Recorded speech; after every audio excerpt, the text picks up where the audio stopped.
Halo Shalom, apa kabar Bapak Ibu, saudara-saudara yang saya kasih dalam Tuhan? Waduh, sehat semua. Kalau sudah begini selalu yang paling penting kesehatan ya. Saya sekarang lagi belajar hidup sehat kayak Bang Rebi. Olahraga 5 kali seminggu, makan diatur, tidurnya harus disiplin. Ya sekarang banyak makan buah sayur, babinya dikurangi, minyaknya dikurangi, garamnya dikurangi.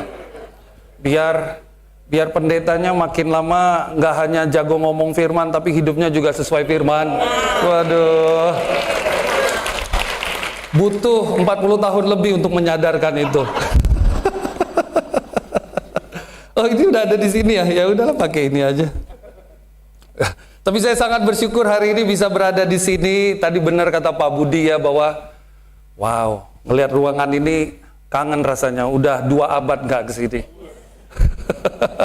Ya 10 tahun lebih nggak benar-benar berada di ruangan ini bisa melihat semuanya. Saya lahir besar secara iman di Jakarta. Kalau tidak ada Om Alex, hari ini saya mungkin nggak jadi murid Yesus sungguh-sungguh. Kalau nggak ada Pak Budi, hari ini saya nggak nikahi Ria. Kalau nggak ada Pak Muksin, hari ini pernikahannya lucu. Ya, tapi kalau nggak ada Kristus, hari ini saya tidak seperti ini. Jadi tetap juaranya siapa? Yesus lah. Kalau di gereja itu tepuk tangan buat Yesus. Seru ya, orang Jakarta bisa dikerjain juga ternyata. Saya sangat bersyukur. Nah, kalau saya ada di Menara Kuningan, ruangan yang paling berkesan buat saya, ruangan yang di sana itu tuh. Hai semua yang di ruangan di multimedia, itu ruangan benar-benar tempat eyes on Jesus. Kenapa? Karena sebelum mulai ibadah sudah menegangkan. Kita sudah harus berdoa. Selama ibadah menegangkan. Kenapa bisa menegangkan? Kalau benar, nggak ada yang notice. Kalau salah, semua notice. Itu orang-orang di sana tuh pahlawan iman sesungguhnya karena mereka paling rohani itu. Udah ya, udah saya bela ya. Oke, jadi tutup tahun semangat dong. Ya, mantep lah kalau begitu. Nah, sekarang sebelum kita masuk, izinkan kita untuk berdoa bersama-sama menghadap ke Tuhan kita. Ya Allah kami, ya Bapa kami bertahta di surga, kami mengucap syukur. Karena pada pagi hari ini, Engkau yang maha dahsyat mengizinkan kami untuk datang membawa persembahan yang harum lagi kepada Engkau. Kami bersyukur karena dengan persembahan yang kami bawa, kami berharap ini bisa menjadi hal yang menyenangkan hati Engkau. Tuhan terima kasih. Biarlah persembahan itu benar-benar bisa menguatkan kami karena Engkau terus melihat kepada kami. Dan sebentar lagi Bapa, apa yang kami akan persembahkan adalah hati dan pikiran kami. Biarlah itu semua benar-benar bisa kami berikan. Sehingga dalam waktu tempo 35 menit, 40 menit ke depan, hati dan pikiran kami menjadi persembahan yang harum pula di hadapan Engkau. Tolong berkati hamba-Mu yang akan menyampaikan firman. Biarlah Roh Kudus Engkau yang memimpin. Biarlah Roh Kudus Engkau yang menuntun ya Tuhan. Dalam nama anak-Mu Kristus Yesus, kami panjatkan doa ini dengan segala kerendahan hati. Amin. Dan Bapak Ibu saudara-saudari yang saya kasih di dalam Tuhan, tadi saya katakan saya bersyukur, saya dari kuliah sudah berada di sini, sudah lebih dari setengah perjalanan hidup saya habiskan menjadi murid Yesus, dan bagi saya itu perjalanan yang luar biasa, karena hampir semua aspek di dalam hidup saya benar-benar diasah dengan tajam oleh Tuhan. Apa yang menjadi hal yang menarik adalah tentu foto ini bagi saya. Kenapa? Selain Tuhan Yesus, ini harta saya yang paling berharga. Saya beberapa bulan lalu sakit 2 minggu jatuh, benar-benar sakit banget. Tiba-tiba anak saya peluk saya sambil nangis di rumah sakit. Dia bilang, nggak mau kehilangan papa. Wah, gara-gara itu saya bertobat. Jaga kesehatan sungguh-sungguh. Istri ngomel kayak apapun, nggak didengar. Suami diam, saudara-saudara. Apakah suami seperti itu? Oh, enggak, saya yakin kalian semua luar biasa. Ya, anak saya peluk, dia nangis. Saya habis itu saya bilang sama istri saya, mulai sekarang makan dijaga. Saya bersyukur 1,5 bulan dari 97,8 jadi 89,2. Benar-benar olahraga terus, Selain olahraga otak, olahraga hati, olahraga otot. Jadi benar-benar untuk bisa jaga. Tapi saya sangat suka dengan foto ini. Kenapa? Karena ini adalah berkat Tuhan yang paling luar biasa dalam hidup saya. Karena yang baju putih lainnya, orang yang dititip Tuhan, dia menjadi malaikat buat saya. Ya. Di hari yang baik, dia menjadi Michael. Di hari yang buruk, dia menjadi Sakratul Maut. Yang mengingatkan saya kalau mau ketemu Tuhan, mau cepat apa enggak? Enggak, oh Tuhan biarkan aku bertobat. Yang satu lagi Cupidnya, malaikat kecil. Kenapa? Karena dialah yang memanah cinta di rumah kami. Sesekali memanah perabotan sehingga jatuh juga sih. Jadi yang terjadi kerusuhan juga. Nah, ini adalah keluarga kecil kami sangat bersyukur. 15 tahun mengarungi rumah tangga, kami semua menyebut diri kami Triple R, R3. Tolong yang petinggi Suzuki, tolong dengar ini, kami R3. Rico, Ria, Robert. Gak hanya R-nya 3, semua namanya mengandung kata kemenangan. Rico, Hamonangan, kemenangan bahasa Batak. Ria, Victoria dari bahasa Inggris.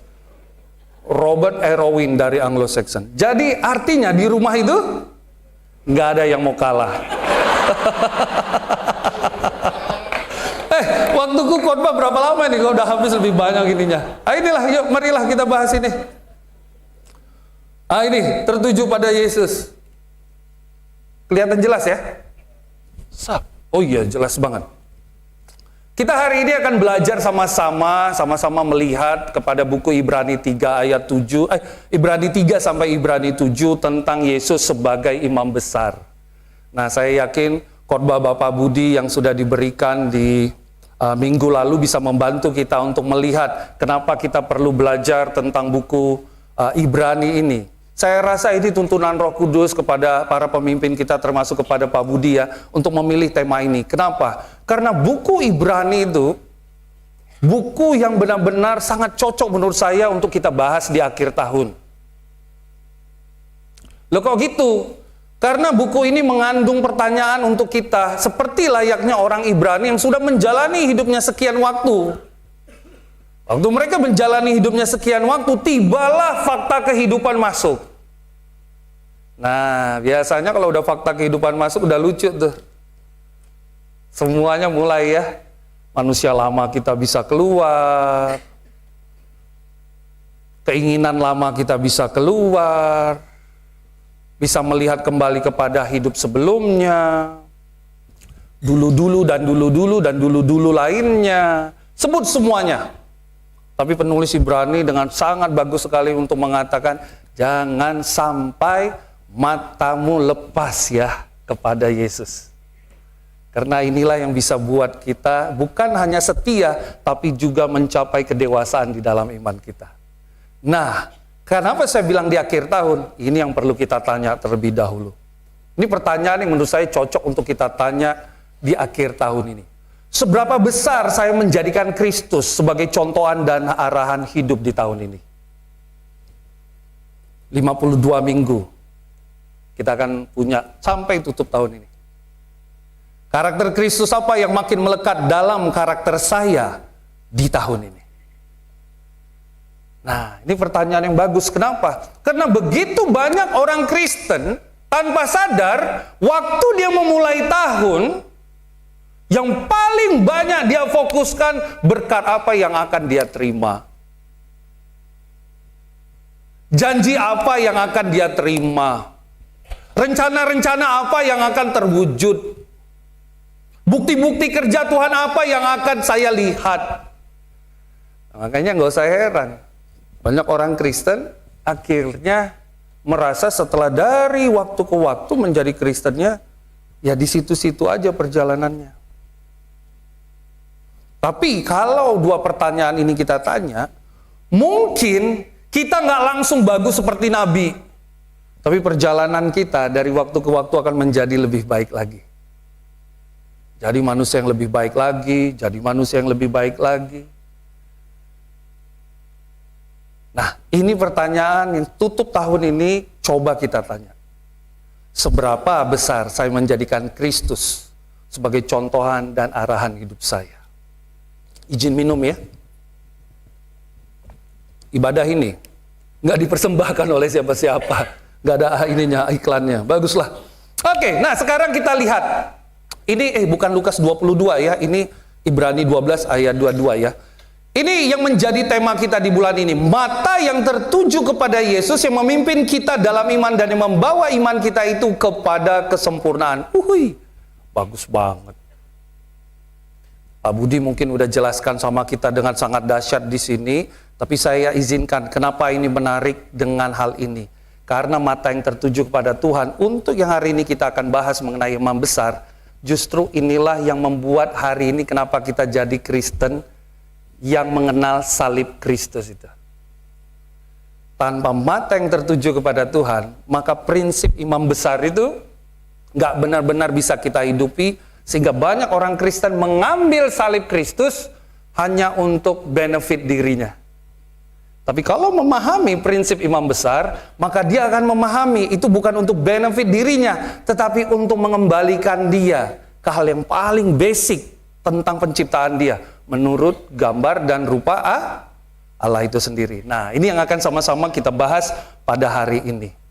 Yesus itu lebih besar dari imam besar. Saya akan lakukan dengan cepat hal ini, mudah-mudahan ya.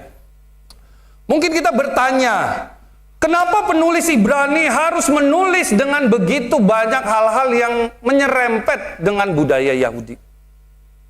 Memang udah dibilang ini kepada orang Ibrani katanya. Tapi kenapa perlu melakukan hal itu? Nah, ini jawabannya. Karena pendekatan kesamaan budaya. Ini jurus paling banyak dipakai nih dari dulu sampai sekarang. Karena orang-orang Kristen Yahudi pada masa itu, ya, yang menjadi Kristen tersebut sedang menjalani hidupnya, mereka ini kelompok minoritas dari segala minoritas. Kenapa? Bagi orang Yahudi, dia waktu itu percaya kepada Yesus, udah minoritas. Lah sekarang, mereka pun menjadi Yahudi di tanah asing, lebih minoritas lagi. Bayangkan double minoritasnya itu. Lah, karena hal itu, cara mereka berpikir dan sebagainya kadangkala mempertahankan nilai-nilai budaya mereka yang masih mereka jalani. Maka yang berpikir, apa pindah aja lagi balik ke agama sebelumnya? Coba jalani budaya yang kita ini aja. Makanya dilakukan pendekatan kesamaan budaya. Masuk dari malaikat, malak gitu ya. Kalau udah mungkin dibahaskan tentang malaikat itu, menarik malaikat. Kenapa? Bagi orang Yahudi, malaikat itu tokoh penting. Coba lihat respon kalau ketemu malaikat. Ketakutan. Karena dianggap sebagai utusan Tuhan. Lalu pakai Musa. Gak usah saya jelaskan. Lalu pakai Melkisedek. Lalu pakai high priest atau si imam besar. Memakai pendekatan kesamaan budaya supaya lebih cepat masuk. Nah, ini juga dilakukan dimanapun. Saya contohnya ya, saya waktu di Bekasi, orang Bekasi itu kan Betawi sekali ya. Ngapa ya? Emang ngapa? Mau pendidikan tinggi apa enggak? Waktu ketemu orang-orang dari itu, halo Bapak, Ibu, terima kasih. Iya, begitu ketemu orang Bekasi, tinggal di mana Harapan Indah. Orang Bekasi, apa ya? Kok nggak ngomong mah dari tadi? Itu udah jadi agak Bandung saya ya. Nah, satu hari kami kan pindah ke Bandung. Yang satu budaya Betawi, yang satu budaya Sunda halus. Dibuatlah pertemuan para pemimpinnya.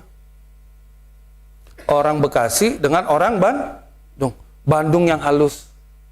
Kalau ngomong, mau kemana? Sehingga waktu lagi kumpul, tiba-tiba ada galon aqua. Orang Bekasi mau ngisi.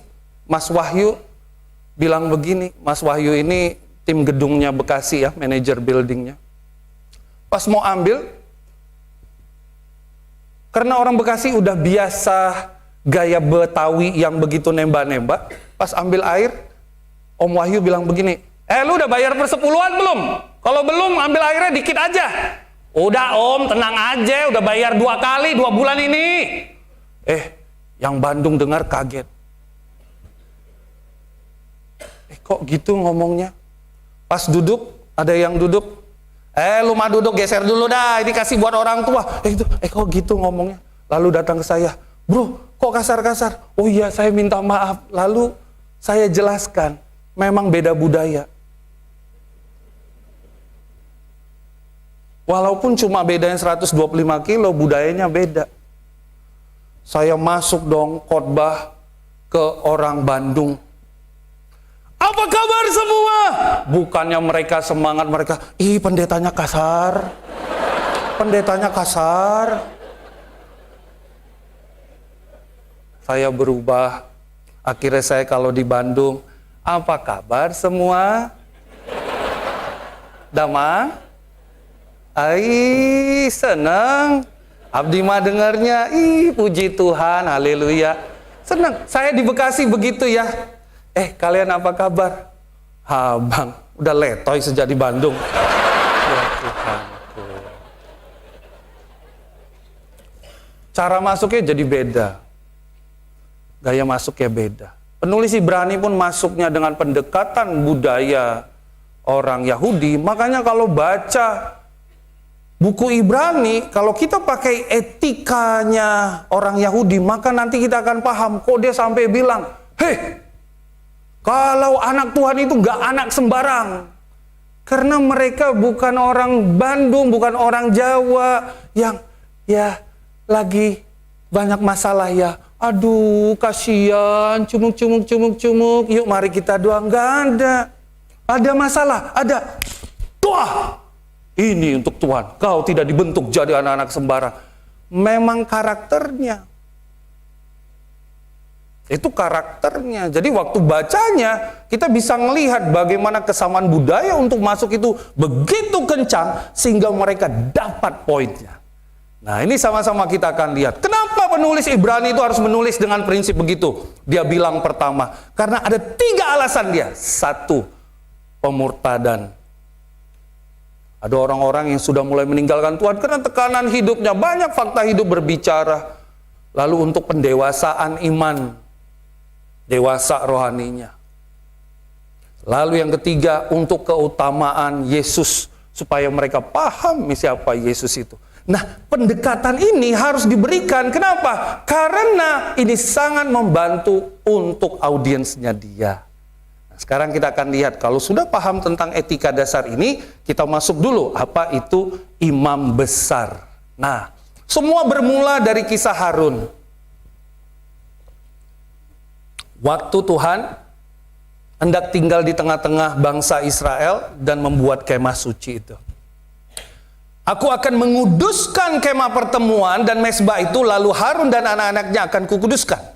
Aku akan diam di tengah-tengah orang Israel dan aku akan menjadi Allah mereka. Telah membawa mereka keluar dari tanah Mesir supaya aku diam di tengah-tengah mereka. Akulah Tuhan Allah mereka. Semua bermula dari sini. Sejak saat itu, keberadaan imam besar menjadi hal mutlak. Sampai dengan pembuangan, lalu balik lagi mengalami perubahan definisi yang cukup signifikan setelah penghancuran yang pertama, lalu masuk yang kedua, itu perubahannya signifikan sekali. Penghancuran ini ya, bait Allah. Kalau dulu keturunan Harun, setelah penghancuran pertama dan yang kedua, terutama yang kedua, itu masuk kepada ditunjuk oleh pemerintah. Jadi unsur politisnya lebih kuat. Contoh waktu zaman Yesus itu siapa imam besarnya? Kayafas. Itu menarik ya. Itu imam besar yang hidupnya semuanya serba pas. Kayaknya berapa? Kayak pas. Nah, gitu ya. Jadi coba lihat. Menurut bukunya Yosefus, nanti kalau baca jurnal Yosefus ya. Yosefus itu seorang Yahudi yang menulis laporan tentang sejarahnya Yahudi pada masa itu, pada masanya Yesus. Bukan orang Kristen. Dia mengatakan bahwa penunjukan imam besar itu dilakukan oleh Roma dan juga raja lokal saat itu. Jadi memang penunjukannya lebih politis. Nah, tetapi sebelumnya ini penunjukannya benar-benar divine. Benar-benar penuh dengan keilahian, terutama harus dari keturunan Harun. Coba menarik, coba lihat ada 3 warna yang saya berikan di situ. Pengudusan, Tuhan tinggal di tengah-tengah, Tuhan sebagai Allah. Ini bagian penting dari keberadaan si imam besar itu. Yang pertama dia bilang, imam besar itu simbol dari perjanjian relationship antara Tuhan dengan umat Yahudi. Kok dia jadi simbolnya? Karena dia bertugas di ruang maha kudus dan di kemah suci itu, Tuhan untuk bisa tinggal bersama-sama dengan umatnya, maka perlu ada satu sosok yang ditentukan untuk tentang peribadatannya, untuk tentang hukumnya, untuk tentang segala macam sebut di situ, termasuk juga berikan korbannya. Yang kedua, tentang pengingat kekudusan sebagai karakter Tuhan paling dasar. Makanya saya senang bulan lalu kita belajar tentang kekudusan. Kita ambil buku Imamat. Kenapa? Karena buku Imamat itu sebenarnya poinnya cuma satu. Karena di buku Keluaran dikatakan di bagian akhir, Tuhan akan tinggal bersama dengan umat Israel. Berarti mulai terjadi relationship, mulai terjadi hubungan. Maka layaknya orang yang punya hubungan, kita harus saling menghargai dan mengetahui serta hidup dan memahami karakter dasar dari orang yang kita sayang. Contoh, saya nikah dengan Ria. Ria rapi. Tadi kan Pak Budi ada bilang, saya manja ya, mandi jarang. Kalau orang jarang mandi, handuknya itu bukan dipakai untuk ngelap badan, tapi lalu di handuk dilempar dong. Tahu apa yang terjadi? Perang Ukraina dan Rusia. Merebut perbatasan. Tapi setelah berusaha memahami, akhirnya handuk mulai ditaruh. Dari yang taruh begini, sampai taruh rapi. Kenapa? Karena karakternya berusaha untuk dipahami dan mengalami penyesuaian. Waktu kemah suci ada dan Tuhan ada dalam bentuk awan, tiang api dan sebagainya, buku Imamat itu harus hadir. Kenapa? Karena dia hendak beritahu karakter Tuhan yang paling dasar, yaitu kudus. Nah, makanya kehadiran imam besar menjadi pengingat. Makanya kalau lihat kan, pernah baca buku Imamat, masuk untuk berikan korban ini, masuk ke ruang maha kudus, lalu melakukan segala macam ritual itu, kayaknya ribet. Kita kalau baca ini ngapain sih dan sebagainya, hanya untuk ngajarin umat Israel pada saat itu tentang betapa kekudusan itu karakter Tuhan paling dasar, sehingga kamu perlu mengerti tentang hal ini. Contoh biar lebih paham lagi, kalau kita mau ngajarin karakter dasar yang bagus ke anak kita karena ini punyanya kita, yaitu apa? Misalnya nggak berbohong, jujur, respect dan obey. Mungkin pada 3 itu kita berikan penekanan khusus, tidak? Kita berikan penekanan khusus, bersama dengan Tuhan. Kehadiran imam besar itu menjadi pengingat tentang kekudusan itu. Makanya masih ingat anaknya Harun? Mati karena dia nggak pakai gas dari PGN. Ya, api dari PGN, lihat apa yang terjadi. Nah, hanya untuk bisa mengajarkan tentang hal itu. Yang ketiga, sebagai pengantara, mediator. Makanya kata pengantara sering kita dengar kan? Yesus adalah pengantara dan sebagainya. Nah, itu layaknya si imam besar. Kenapa? Karena dia bawa korban itu, lakukan dan sebagainya, sebagai pengantara. Nah, ini gambarannya. Waktu kita baca keterangan tadi itu semua, ini mengingatkan kita pada buku apa? Buku Ibrani. Sekarang kita lihat dalam etika perjanjian lama lainnya. Imam besar itu apa? Mengarahkan dan mempersembahkan korban, terutama pada hari Yom Kippur. Makanya kalau dengarkan ada yang namanya hari raya pendamaian itu, ya. Nah, itu Yom Kippur, waktu matinya anak si Harun itu. Lalu kedua, pengantara antara Tuhan dan umatnya, tadi udah menjaga kekudusan rumah Tuhan, baik itu tata cara, tempat-tempatnya, barang-barang yang dipakai, sebut semuanya, mengajarkan hukumnya. Lalu simbol kekudusan itu sendiri, Nanti silakan baca kakak ibu. Kejadian, Keluaran, Imamat, Bilangan, Ulangan. Cara ngingatnya kakak ibu. Baca itu semua, terutama nanti kita akan bisa lihat bagaimana etikanya. Ini semua lagi-lagi mengingatkan kita pada buku apa? Ibrani lagi. Jadi canggih ya, penulis Ibrani. Imamat, Bilangan, Ulangan, itu semua dihajar dia dalam satu buku untuk bisa merespon tentang nilai-nilai Tuhan itu. Makanya saya bilang penulis Ibrani ini completely genius. Gak sembarangan, begitu kuat. Mau nanti sampai kepada buku-buku lain, Mazmur pun masuk dan sebagainya, pemikiran Daud pun masuk dan sebagainya. Wah, luar biasa bukunya. Nah, sekarang kita lihat Yesus sebagai imam besar. Kalau kita sudah tahu itu semua, mari kita buat apa yang ditulis oleh penulis Ibrani tentang Yesus. Sebab imam besar yang demikianlah yang kita keperlukan. Yang saleh, tanpa salah, tanpa noda, yang terpisah dari orang-orang berdosa, lebih tinggi daripada tingkat-tingkat sorga. Ini canggih ya. Halus banget mainnya. Makanya saya suka Kristenan. Dia kalau menjelaskan sesuatu nggak berusaha menjelekkan yang lain. Kan ini sebenarnya apa namanya itu? Kontradiksi dari si imam besar yang ada sebelum-sebelumnya. Ada yang nggak saleh, buat salah, ada nodanya, yang berdosa bisa lebih rendah katanya. Makanya dia bilang yang tidak seperti imam besar lain, yang setiap hari harus mempersembahkan korban untuk dosanya sendiri, dan sesudah itu barulah untuk dosa umatnya. Sebab hal itu dilakukannya satu kali untuk selama-lamanya, dan ia mempersembahkan dirinya sebagai korban. Sebab hukum Taurat menetapkan orang-orang yang diliputi kelemahan menjadi imam besar, tetapi sumpah yang diucapkan kemudian pada hukum Taurat menetapkan anak yang telah menjadi sempurna sampai selama-lamanya. Inti segala yang kita bicarakan itu ialah kita mempunyai imam besar yang demikian, yang duduk di sebelah kanan tata yang maha besar di sorga, dan yang melayani ibadah di tempat kudus, yaitu di dalam kemah sejati yang didirikan oleh Tuhan dan bukan oleh manusia.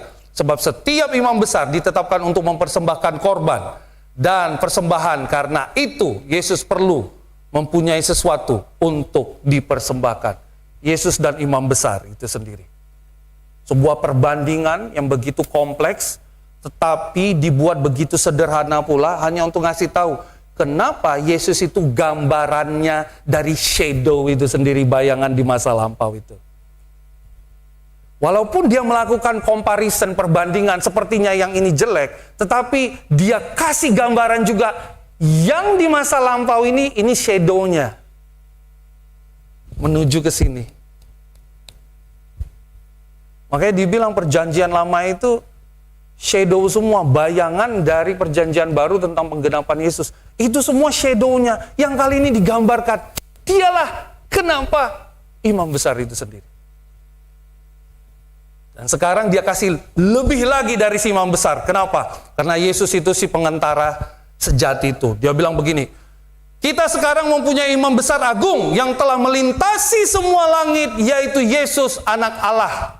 Marilah kita dengan penuh keberanian menghampiri tahta kasih karunia-Nya. Karena Yesus, kenapa dia lebih besar? Dia bilang, justru beda dengan imam besar lain, dia imam besar agung yang melintasi semua langit, yang membuat kita hari ini bisa diperdamaikan dengan Tuhan, sehingga penuh keberanian menghampiri tahta Tuhan itu. Dia pengantara sejati, korban pendamaian yang sempurna. Jadi dinaikin terus levelnya oleh penulis Ibrani, supaya makin lebih kuat lagi keyakinan mereka. Jangan murtad, jangan gak dewasa imanmu, jangan karena ditilik dari umur, kan dikatakan gitu, ditilik dari umurmu harusnya kau udah gak begini. Tapi kau terus bertumbuh. Dia bilang sekarang, Yesus itu korban pendamaian yang sempurna. Telah dilakukannya satu kali untuk selama-lamanya ketika ia mempersembahkan dirinya sebagai korban. Cakep penulisannya. Tidak merendahkan, edukatif, informatif, tetapi juga mampu membuka pandangan orang-orang Yahudi pada masa itu. Sekarang dia bilang, beda dengan imam besar lainnya yang punya durasi tugas, Tuhan Yesus nggak punya durasi tugas. Dia untuk selama-lamanya. Dikatakan, menjadi imam besar tetapi dimuliakan oleh Allah Bapa yang berkata, anakku engkau telah kuperanakkan pada hari ini. Engkau adalah imam untuk selama-lamanya menurut peraturan Melkisedek. Wow. Nah, kalau kini kita sudah bisa lebih paham kenapa penulis Ibrani nulis ini, sekarang kita masuk kepada aplikasi buat hidup kita. Loh, Pak Pendeta kenapa nggak langsung masuk aplikasinya? Nanti kalau kita nggak pahami dulu pola berpikir etika Yahudinya, etika orang Kristen pada masa itu, kita ambilnya nanti jadi, sepertinya ini klise, ini hal yang terlalu dasar. Betul Bapak Ibu. Semua hal-hal aplikatif yang ditulis di buku Ibrani, gak ada hal-hal advance, semuanya hal dasar. Gak ada hal advance. Kenapa? Karena penulis Ibrani tahu, yang buat jadi masalah, kenapa imannya goyang, yang buat jadi masalah, kenapa mulai terjadi pemurtadan, buat jadi masalah, kenapa segala macam fakta kehidupan, penganiayaan dan sebagainya membuat mereka jadi susah bertumbuh, adalah karena hal dasarnya berantakan. Makanya nanti coba baca. Semua yang dibahas di buku Ibrani itu hal-hal praktisnya ya, hal dasar. Makanya dia masuk ayat 11 soal iman. Makanya baru masuk ayat 12, praktek-praktek sampai ayat 12, pasal 12, pasal 13, semua prakteknya hal-hal basic semua. Gak ada yang lain. So, kalau saya tahu bahwa Yesus lebih besar dari imam besar itu, maka saya bagaimana? Yang pertama, karena kita tahu Yesus adalah lebih besar dari imam besar itu, sekarang kita yang berani mendekat ke Tuhan. Loh, kok begitu? Karena dulu menurut orang Yahudi, mendekat ke kemah suci aja nggak bisa sembarangan.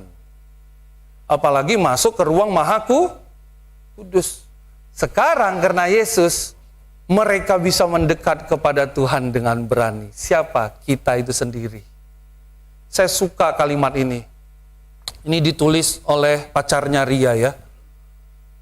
Yesus memampukan kita kembali kepada Tuhan, menjadi menurut gambar dan rupa Allah.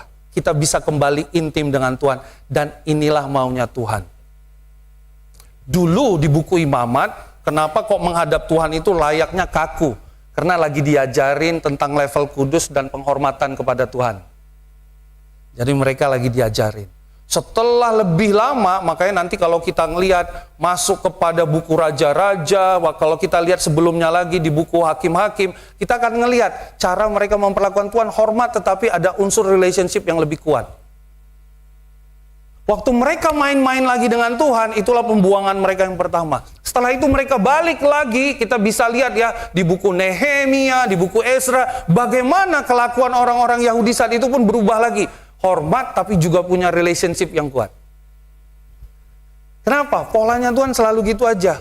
Sebenarnya dia cuma mau punya hubungan intim sama kita. Loh, kok gitu Pak Pendeta? Ada alasan kita diciptakan menurut gambar dan rupa Allah. Nanti kalau baca buku Kejadian 5 ya, 1, 2, nanti kita bisa lihat, dikatakan begini, Adam diciptakan menurut gambar dan rupa Allah. Tiba-tiba masuk ke anak Adam, si Set, dikatakan begini, dan Set diciptakan, dan Set menurut gambar dan rupa Adam. Nah, saya bersyukur 2017 kami ada masalah waktu di Israel sehingga berhenti di kota Shafet. Disitulah perkenalan pertama saya dengan yang namanya Kabbalah. Ini denominasi Yahudi yang banyak membahas tentang kode-kode yang ada di dalam perjanjian lama. Hal itu membuat saya jadi belajar lebih dalam cara berpikir dan ini. Dan saya menemukan begitu banyak sekali hal yang menarik. Yaitu salah satunya tentang yang tadi kita baca. Ternyata waktu dibilang menurut gambar dan rupa Allah, karakter Tuhan itu diberikan ke kita. Makanya dibilang, engkau akan berkuasa di bumi. Kita menjadi representasi Tuhan untuk mengelola bumi. Makanya Kejadian 3, waktu manusia jatuh dalam dosa, Dosanya itu bukan nggak taat. Iblis menghancurkan desain besar itu. Jangan sampai manusia menurut gambar dan rupa Allah. Kalau enggak, habis sudah. Makanya dia bilang kan, keinginanmu seperti Tuhan itu yang dia goda. Begitu manusia jatuh, lihat efek dari tidak lagi menurut gambar dan rupa Allah. Kejadian 3, suami istri berantem. Bukankah itu pengalaman di pernikahan kita? Saya yakin enggak. Ya kita semua mah hebat, luar biasa. Aduh.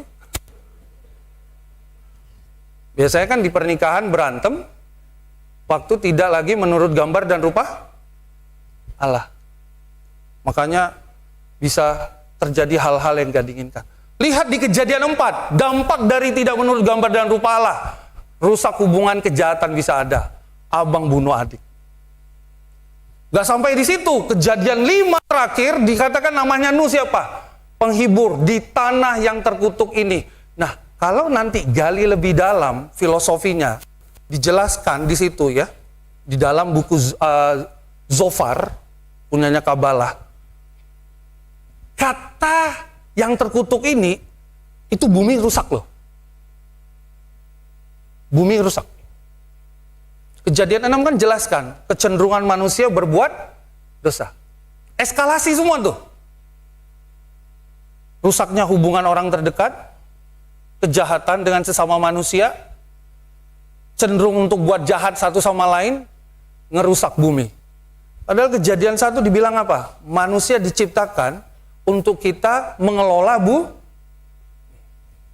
kita rusak. Jadi jangan berpikir bumi baru rusak kali ini, enggak. Dulu kecenderungan umat manusia yang udah dikit-dikit buat jahat, ngerusak bumi. Sekarang ini yang kita lihat ini gambaran semua di masa lampau, cuma diulang-ulang aja. Manusia makin jauh dari Tuhan, menurut gambar dan rupa Allah nggak dikerjakan lagi. Bumi pun bisa kita rusak. Makanya Tuhan ingin sekali intim dengan kita. Kenapa? Waktu kita intim, itu membuat keadaan manusia dengan sendirinya lebih baik dan Tuhan bisa bersama dengan kita. Makanya saya sedikit poin tambahan. Kenapa kita perlu nginjil? Jangan berpikir nginjil itu untuk penuhin ruangan gereja loh. Nginjil itu guna kita membantu satu orang supaya bisa menurut gambar dan rupa Allah kembali. Kalau sudah menurut gambar dan rupa Allah, enak semuanya. Lingkungan jadi lebih aman, kejahatan bisa dikurangi, dan lebih daripada itu, apa yang sudah Tuhan berikan bisa kita kelola dengan lebih baik. Nah, sekarang kita lihat bagaimana cara penulisan Ibrani tentang hal ini. Sebab imam besar yang kita punya turut merasakan kelemahan-kelemahan kita. Sebaliknya, sama dengan kita, ia telah dicobai hanya tidak berbuat dosa. Marilah kita dengan penuh keberanian menghampiri tahta kasih karunia, supaya kita menerima rahmat dan menemukan kasih karunia untuk mendapat pertolongan. Bagus banget. Dulu pakai imam besar, gak berani langsung ketemu Tuhan. Kenapa? Karena ada kekudusan yang harus mereka belajar. Tetapi dengan Yesus itu buat kita berani ketemu Tuhan. Pernah doa? Pernah doa? Ada rasa takut? Kayak ditelepon sama debt collector ojol? Langsung doa kan? Bahkan kadangkala kita bukan hanya berani banget sama Tuhan. Doanya sambil ngangkang, doa sambil gini, doa sambil lihat handphone, dan sebagainya. Sekarang kita lari ke ekstrim lain. Tetapi kalau dulu tidak ada Yesus, hari ini kita nggak akan punya doa yang kayak sekarang loh. Makanya coba lihat waktu Yesus ajarkan soal doa di Matius 6 itu kan, di Matius 5 itu, Matius 6 diajarkan soal doa. Dari doa yang begitu kaku, dari doa yang begitu ritualistik, tiba-tiba doanya jadi begitu private. Bapa kami yang di surga. Tuhan ngajarin sehingga hari ini kita bisa berani mendekat ke Tuhan.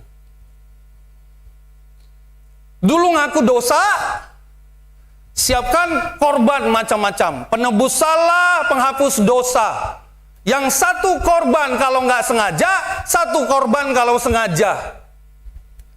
Dibedain lagi. Mana nggak sengaja, mana yang sengaja. Tahu nggak bedanya sengaja dan nggak sengaja? Kalau sengaja itu udah direncanakan.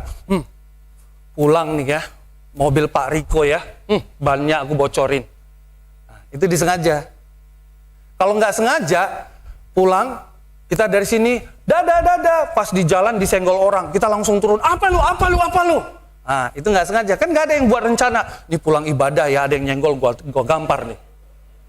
Nggak ada. Dan dikatakan, itu pun harus kita buat pendamaian lagi dengan Tuhan, takut dengan dosa kita. Tapi sekarang, karena Yesus, kita berdosa, kita datang ngaku loh. Bapa, ampuni aku. Kayak anak kita minta maaf sama kita. Yesus. Nah, kalau udah gitu ya jangan diambil serampangan lah, jangan diambil sembarangan. Jangan jadinya semau kita, enggak. Tetap di koridor yang seharusnya. Berani mendekat, lihat si Zakheus.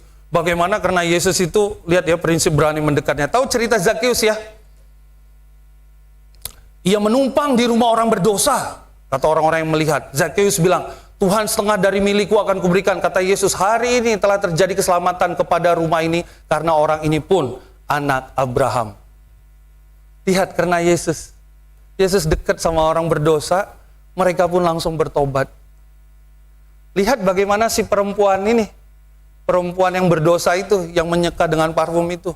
Sambil menangis ia pergi di belakang Yesus, dekat kakinya, lalu membasahi kakinya dengan air matanya, menyekanya dengan rambutnya, kemudian ia mencium kakinya, meminyakinya dengan minyak wangi itu. Ketika orang Farisi yang mengundang Yesus melihat itu, ia berkata, jika ia ini nabi, tentu ia tahu siapakah dan apakah perempuan yang menjamahnya.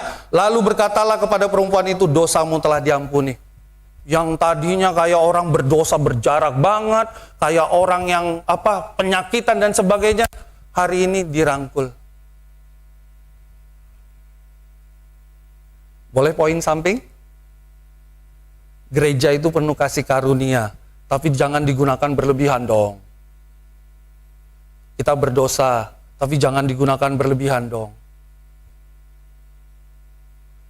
Kita datang ke gereja sebagai orang-orang yang bisa buat dosa setiap hari. Tapi jangan berlebihan. Hari ini kita bisa datang kumpul sebagai orang-orang yang pernah buat dosa atau jatuh dosa. Kita masih bisa beribadah seperti ini. Kita masih bisa memuji Tuhan. Itu karena Yesus, tapi jangan digunakan berlebihan dong.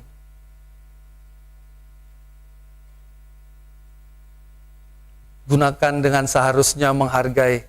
Kalau bukan karena Yesus, hari ini saya nggak bisa ibadah seperti ini. Kalau bukan karena Yesus, saya nggak bisa dapat begitu banyak kesempatan. Saya, murid Yesus yang paling banyak buat dosa. Tadi Kak Hohong cerita ya, Pak Budi cerita ya, lucu-lucunya kami dulu. Saya masih ingat dulu, Tante Elia mana? Di Bali ya? Ya, hai Tante.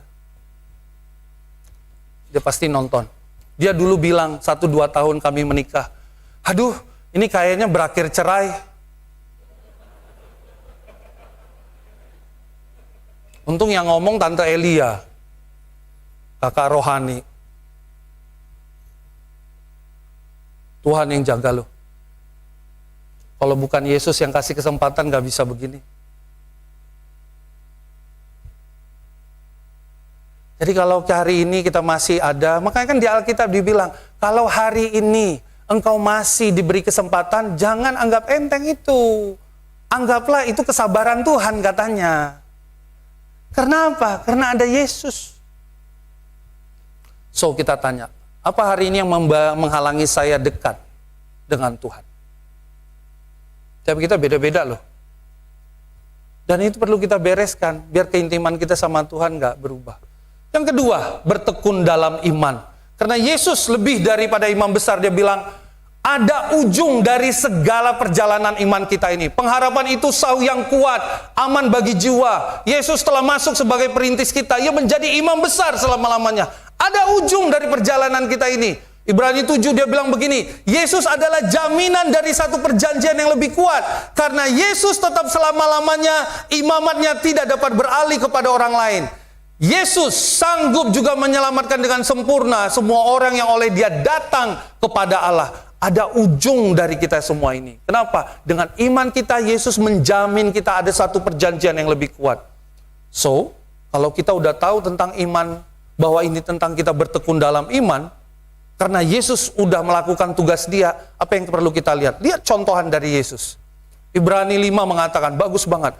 Sekalipun Ia adalah anak, Ia telah belajar menjadi taat dari apa yang telah dideritanya. Karena Dia imam besar, memberi contoh bahkan seperti apa, hidup menjadi kudus, taat dan sebagainya, tentang iman itu sendiri, kita sekarang dapat contohan aja, yang lebih bagus lagi. Nah, orang lihat, so, apa yang perlu kita punya? Coba belajar tekun. Ibrani 6 bilang, kamu masing-masing menunjukkan kesungguhan yang sama untuk menjadikan pengharapanmu suatu milik yang pasti. Kamu jangan menjadi lamban, tapi mari menjadi penurut-penurut. Yesus minta kita tekun di dalam iman kita. Kenapa begitu? Karena justru masalah yang kita hadapi, kata Bapak Yakobus ya, adiknya Yesus, itu alat yang akan menumbuhkan kita loh. Kalau kita mau tekun, taat dalam Tuhan. Dia bilang apa? Anggaplah sebagai satu kebahagiaan apabila engkau jatuh dalam berbagai-bagai pencobaan. Ujian terhadap imanmu itu menghasilkan ketekunan, supaya engkau memperoleh buah yang matang, menjadi sempurna dan utuh dan tak kekurangan satu apapun. Bapak Ibu, ini betul. Kita jadi Kristen pasti kadang alami segala macam turun naik hidup ya. Tapi coba perhatikan saudara-saudara kita atau mungkin hidup kita, kalau kita tekun dan taat dalam iman kita itu, di bagian akhir selalu ada buahnya loh. Di bagian akhir ada selalu buahnya. Saya lagi nge-gym 2 bulan terakhir, hampir 3 bulan. 2 minggu pertama nge-gym, kepikiran untuk nggak kembali. Angkat, ini tangan udah sakit. Apalagi latihan kaki ya. Itu selesai dari tempat gym gini loh, kakinya. Oh Tuhanku, badan sakit. Besoknya saya mau menghindar, beberapa brother sister itu sampai pindah tempat gym ke dekat tempat gym dekat rumah saya supaya bisa kasih semangat dan nemeni saya. Mereka ngubungin, Bang, jadi datang? Iya, sebentar. Ayo, semangat. Datang lagi. Dikasih lihat, mau bench press. Oh Tuhanku, bench press lagi. Angkat. Mereka kan enak, tinggal bilang, bisa. Udah deh, udah. Oke Bang, baru 1 set. Set kedua, bisa. Saya kira, bisa palamu, waduh. Lagi. Lalu pas minggu berikutnya, beban ditambah. Sabar dong. Ini belum kuat. Belum kuat, tenang aja. Ada kita kok. Maksudnya ada mereka ngeliatin saya menderita. Wah. Semua badan sakit. Setelah sebulan, lihat efeknya. Kok dada nggak masuk lagi ya? Kok kaos berasa sempit di bagian lengan ya? Perut agak rata. Tiba-tiba mulai narsis. Tiap kali ngelihat cermin.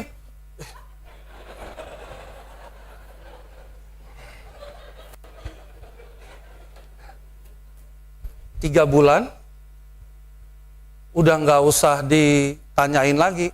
Pagi-pagi datang sendiri, nge-gym lagi, dan sebagainya. Hasilnya kelihatan.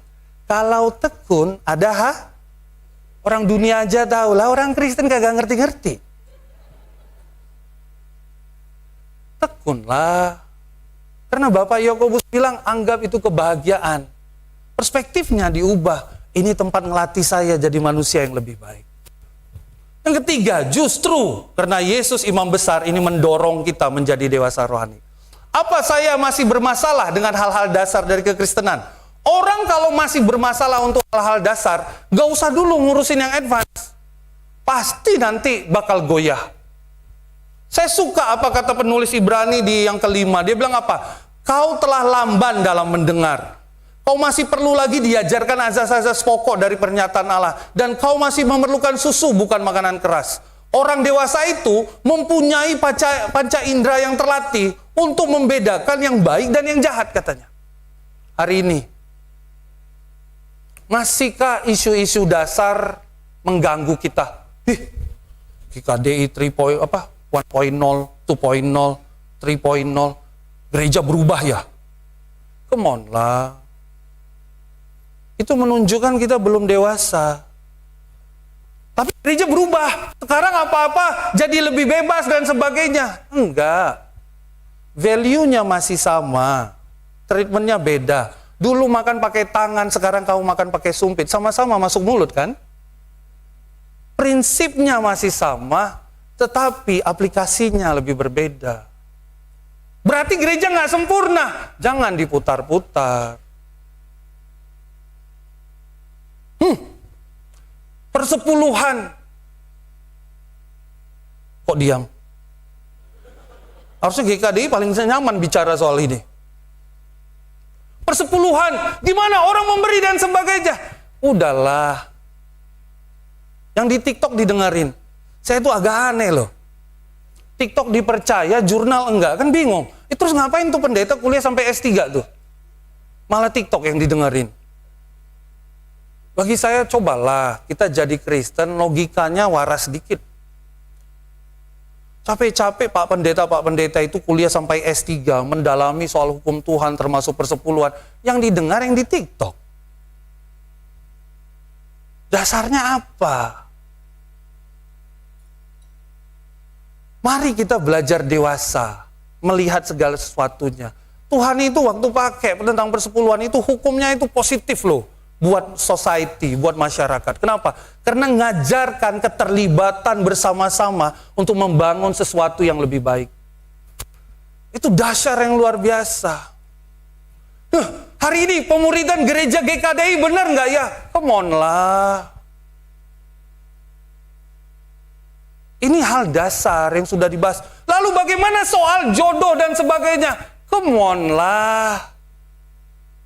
Kalau kita masih isunya hal-hal dasar, kapan jadi dewasa? Yesus itu dulu mati di kayu salib, mengajarkan dengan nilai yang lebih dahsyat, nanti saya akan berikan ya. Dia itu mau bawa kita itu bertumbuh lebih hebat lagi dalam Tuhan. Dari nilai-nilai dogma ke level-level filosofis. Kita diajarin pola berpikir yang lebih dalam. Jadi jangan sampai hal dasar isu terus. Lihat kata ini Ibrani 6. Marilah kita maju ke pelajaran-pelajaran lebih lanjut tentang kedewasaan kehidupan Kristen. Jangan hanya memperhatikan asas-asas pertama ajaran agama kita. Marilah kita, jika Allah mengizinkan, maju ke pelajaran-pelajaran yang lebih lanjut, katanya. Ini nilai Yesus banyak nih. Ini beberapa nilai Yesus ya, yang orang nggak paham. Masih ingat, ada orang yang bawa anaknya, udah ketemu murid-muridnya nggak bisa usir.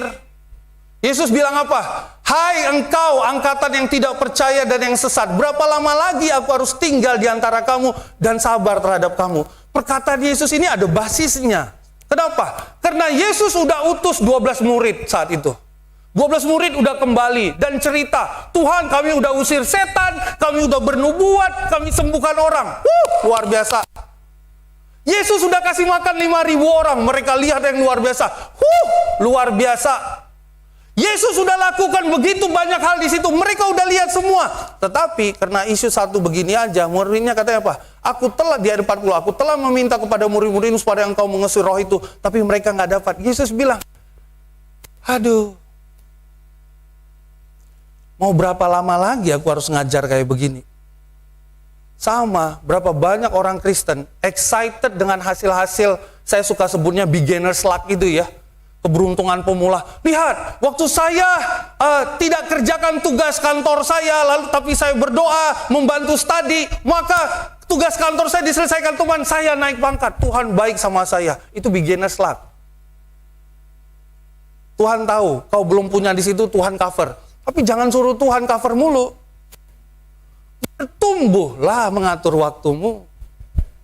Makanya banyak orang Kristen, kok makin lama makin berat jadi hidup murid Yesus. Enggak makin berat. Namanya naik kelas, bobotnya bertambah. Cuma kau masih seperti kelas 1 mulu. Ya makin berat. Lihat apa yang menarik tentang perempuan yang kerasukan roh. Lihat ya, di situ ada seorang perempuan yang telah 18 dirasuk roh sehingga ia sakit sampai bungkuk-bungkuknya dan tidak dapat berdiri lagi. Ketika Yesus melihat perempuan itu, ia memanggil dia, "Hai ibu, penyakitmu telah sembuh." Lalu ia meletakkan tangannya dan memuliakan Allah. Perhatikan baik-baik. Tetapi kepala rumah ibadat itu gusar karena Yesus menyembuhkan orang pada hari Sabat. Tapi Yesus bilang, bukankah perempuan yang ini, yang sudah 18 diikat oleh iblis, harus dilepaskan dari ikatannya karena ia adalah keturunan Naum. Pada waktu ia berkata demikian, semua lawannya menjadi malu. Apa yang menarik? Bahas hal basic, gak paham tentang hari Sabat.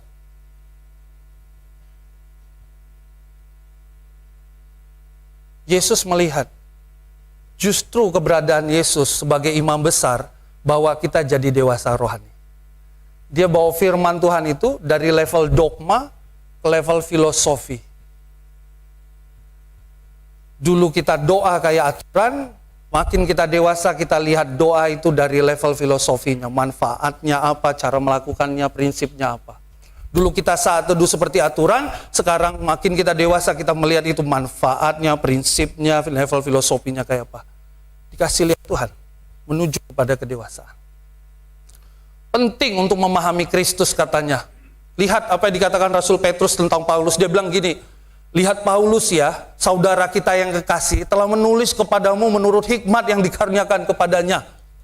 Dalam surat-suratnya, ada hal-hal yang sukar dipahami. Ini udah level Petrus loh. Baca suratnya Paulus saja bisa bingung dia. Sehingga orang-orang tidak memahaminya, dan yang tidak teguh imannya memutarbalikannya dan menjadi kebinasaan mereka sendiri. Sering ngeliat kan, orang-orang yang baca Alkitab, gak kontekstual, gak berbasis data, asal comot ayat, lalu digunakan ini. Kenapa? Karena gak dewasa rohani. Saya dulu pernah mengalami ada orang yang nanya, mana ayat soal pacaran?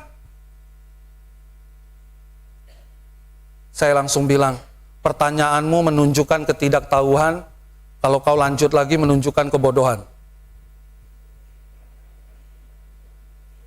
Loh, enak aja. Itu menunjukkan kebodohan. Pacaran itu baru dikenal 1800 akhir. Alkitab selesai ditulis abad pertama. Lu expect apa 1700 tahun?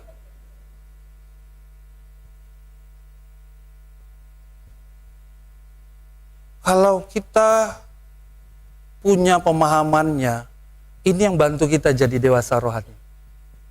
Tapi kalau enggak, aduh pertanyaannya jadi lucu. Mana ayat soal merokok? Alkitab selesai ditulis kapan? Budaya rokok dikenal kapan? Industrinya kapan? Baru 1950-an loh, orang menemukan fakta bahwa rokok itu nggak bagus buat kesehatan. Logikanya itu, jangan jadi ikut Tuhan itu, justru sebenarnya logika kita itu dibantu sehat. So saya ingin tutup dengan satu hal ini. 3 tadi poin. Yuk. Yesus sebagai imam besar, bantu kita berani dekat pada Tuhan. Bantu kita bertekun dalam iman. Bantu kita jadi dewasa rohani. Saya ingin tutup dengan satu ayat ini buat kita. Dan aku menasihatkan engkau, Bapak, Ibu, Saudara-saudari, AA, Teteh, Oras, Opung, supaya kata-kata nasihat yang baru kuberikan ini kau sambut dengan rela hati, sekalipun panjang khotbahku kepadamu. Saya berharap ini bantu kita. Justru Yesus sebagai imam besar, itu membuat kita lebih paham lagi ngapain kita jadi Kristen. Karena justru dengan dia jadi imam besar yang membuat kita berani mendekat kepada Tuhan. Justru karena dia jadi imam besar membuat kita jauh lebih bertekun dalam iman. Kita juga makin lebih dewasa rohani. Dan juga kita terus bertumbuh dalam dia. Saya berharap ini bisa bantu kita. Mari kita tundukkan kepala sebelum kita masuk kepada perjamuan kudus. Ya Allah kami, ya Bapa kami bertahta di surga. Biarlah ini membantu hati kami untuk melihat sebagai seorang Kristen. Melihat tentang Yesus Kristus Tuhan kami dari perspektif Yahudi sebagai imam besar. Biar ini membantu kami melihat tentang hidup kami. Apakah kami masih bermasalah dengan hal dasar? Apakah kami enggan bertekun di dalam iman kami? Apakah kami sulit menjadi dewasa rohani? Tapi bantu kami untuk bisa melihat bahwa justru keberadaan Yesus itu membuat hal itu semua menjadi mungkin untuk kami bertumbuh di dalam Engkau. Terima kasih untuk segala penyertaan Engkau ya Bapa. Dalam nama anakmu Kristus Yesus kami panjatkan doa ini. Amin.